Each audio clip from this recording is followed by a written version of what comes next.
नमस्कार, मैं हूं राजेश मिश्रा और हम बात करेंगे IBC 24 के यूट्यूब चैनल खबर बेबाक में। खबर बेबाक में हम आपको दिखाएंगे कि रायपुर नगर निगम की व्यवस्था किस तरह से चल रही है, रायपुर की ट्रैफिक व्यवस्था किस तरह से चल रही है। अभी हम खड़े हैं शारदा चौक से तात्यापारा चौक के बीच का जो एक सकरा रास्ता है, रायपुर शहर का सबसे व्यस्त और सबसे सकरा। वैसे ही सामान्य दिनों में यहाँ पर रोज हर दिन शाम के समय 4 बजे से लेकर 10 बजे तक ट्रैफिक जाम रहता है। और अब ऐसी स्थिति में इस सकड़ी सड़क पे इस तरह से पाइपलाइन बिछाने के लिए, अमृत जल मिशन योजना के तहत पाइपलाइन बिछाने के लिए इसको खोद दिया गया है। और खोदने के बाद किस बेतरतीब ढंग से इसको छोड़ दिया गया है वो नज़ारा आप यहाँ देख रहे हैं। ये करीब 2 फीट चौड़ी जो सड़क है उसको काट दिया गया है और काटने के बाद जो डामर है वो आप देख रहे हैं किस यहाँ पर रखा हुआ है। और जब ये सकरी सड़क पर भीड़ बढ़ती है तो लोग इधर से गुजरते हैं तो कितना खतरनाक उनके लिए हो सकता है वो हम आपको दिखाने की कोशिश कर रहे हैं। आप देख रहे हैं ये सड़क कटी हुई है, ट्रैफिक जाम है, लोग अब इससे बचने के लिए इस तरह से एक पार से आ रहे हैं, कुछ उछबड़ खाबड़ वाले रास्ते से आ रहे हैं। तो इसमें एक्सीडेंट की संभावना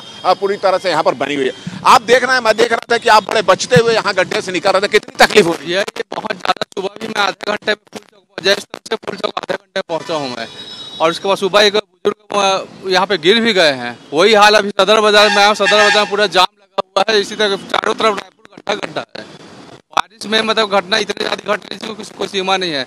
पता नहीं सीएम महापौर क्या कर रहे हैं, इसका कोई पता ही नहीं। बस फोटोबाजी चल रहा है, काम कुछ नहीं है जमीन में, बस पब्लिक परेशान हो रहे हैं, कुछ नहीं है उसके अलावा। आपने सुना कि ये एक आम आदमी का गुस्सा है जो ट्रैफिक में इस तरह की अव्यवस्था के कारण फंसता है, एक्सीडेंट का शिकार होता है और उसका गुस्सा इस तरह से निकलता है। और आप देख रहे हैं कि ये शाम को 4 कैसे तैसे लोग जो काम से निकल रहे हैं, अपने काम से निकलकर अपने घर जा रहे हैं, वो इस तरह से संघर्ष करते हुए यहाँ पे जाते हैं। और ये स्थिति यहाँ पर बनी हुई है। कायदे से होना ये चाहिए कि जब सड़क अगर किसी काम के लिए काटी जा रही है तो उसको काटने के बाद उसको पाटा जाना चाहिए, मगर पाटा नहीं गया है और उसके कारण ये पूरी अव्यवस्था यहाँ पर हो रही है और लोग यहाँ पर परेशान हो रहे हैं। कुछ दिन पहले की अगर हम बात करें, कुछ देर पहले की बात करें तो यहाँ पर इसी रोड में आगे पर एक संकल्प शिविर का आयोजन किया गया था जिसमें तमाम मंत्री लोग यहाँ पर उस कार्यक्रम में आए थे और इसी रोड से गुजरे थे और उस वक्त भी लंबा ट्रैफिक जाम हुआ था, वो भी फंसे थे। शायद आज वो जब ट्रैफिक में फंसे हैं तो उनको इस बात का एहसास हो कि सड़क जब खोदी जाती है तो उसको बनाया भी जाना चाहिए, उसको समतल भी किया जाना चाहिए ताकि लोग परेशान ना हो, एक्सीडेंट ना हो और लोग इसमें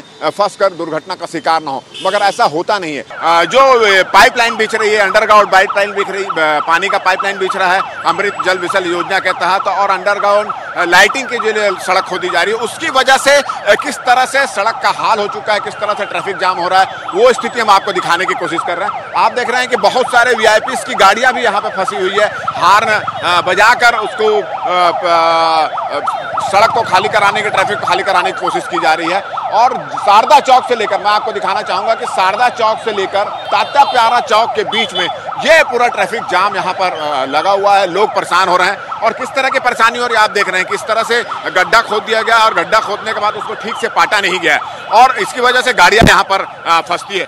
अगर हम पूरे रायपुर शहर की बात करें तो पूरे शहर इसी तरह से खुदा हुआ है, उसको पाटा नहीं गया है, उससे से लोग गुजरते हैं, एक्सीडेंट का शिकार होते हैं। इसके अलावा 2 दर्जन से ज़्यादा, जयस्तंभ चौक से अगर हम आजू बाजू घूमें तो 2 दर्जन से ज़्यादा ऐसे सड़क के बीचों बीच होल है, गड्ढे हैं जहाँ पर जिसमें जाली लगा दी गई है और जाली भी उबड़ खाबड़ हो गई है, जिसमें भी फंसकर लोग गिरते हैं और घायल होते हैं। तो नगर निगम को, जिला प्रशासन को, सरकार को, तमाम जो लोग हैं उनको इस बात पर ध्यान देना चाहिए कि किसी प्रकार का कोई हादसा ना हो और उनके इस विकास कार्यों से, उनके इस मरम्मत कार्य से शहर की जनता को किसी प्रकार की कोई परेशानी ना हो। मगर हो ऐसा नहीं रहा है। अधिकारी एकदम मस्त हैं, हजारों लोग इस रास्ते से गुजरते हैं, अव्यवस्था वाली सड़क से गुजरते हैं, कोई ध्यान नहीं दिया जाता, व्यवस्था वैसी की वैसी बनी हुई है। तो खबर बेबाक में फिलहाल इतना ही। हम इसी तरह के किसी और मुद्दे को लेकर हाजिर होंगे। तब तक मेरे कैमरामैन किशोर और मुझको दे इजाजत। नमस्कार।